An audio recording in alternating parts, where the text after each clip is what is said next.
ኡፎይ ጋይስ በስንት ልፋት በስንት ጸሎት በስንት መከራ ክሮኤሺያን አሸንፋ ፖርቹጋል ማለፍ ችላለች ማለት ነው። ከጨዋታው መጠናቀቅ በኋላ ክርስቲያኖ ሮናልዶ ለዲዬጎ ጆታ አስደናቂውን ነገር አድርጎለታል። ምንድን ያደረገለት ቢሎን አብረን እንመለከታለን።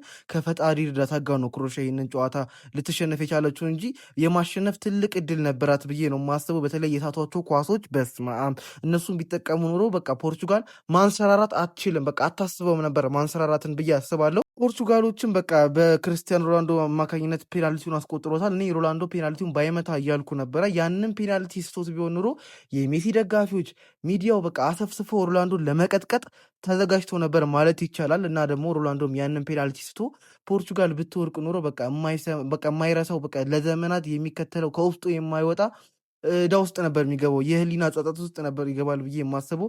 በቃ መላው በቃ እግር ኳስ ታሪክ የሰራው ነገር በቃ ሊያበላሽበት የሚችል በቃ ይችን ነገር እያሰበ ለአመታት ይቆያል ብዬ ነበር የማስበው።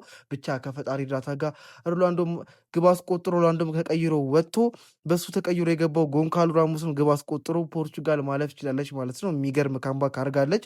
በተለይ ደግሞ ፖርቹጋል ሮናልዶን 90 ደቂቃ ማጫወት አለባት በሚለው ሀሳብ እኔ አልስማማም።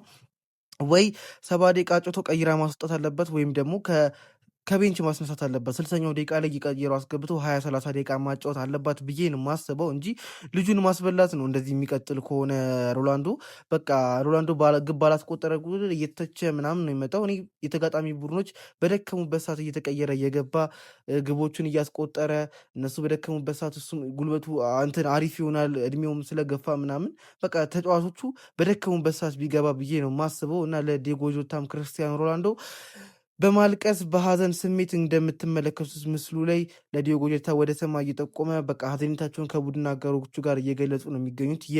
የዲዬጎ ጆታን ቲሸርት በመልበስ ክርስቲያኖ ሮናልዶ ብቻ እኔ በጣም ደስ ብሎኛል። እንኳን ደስ አላችሁ ለመላው የክርስቲያኖ ሮናልዶ ደጋፊዎች። ሰብስክራይብ እያደረጋችሁ እንኳን ደስ አላችሁ።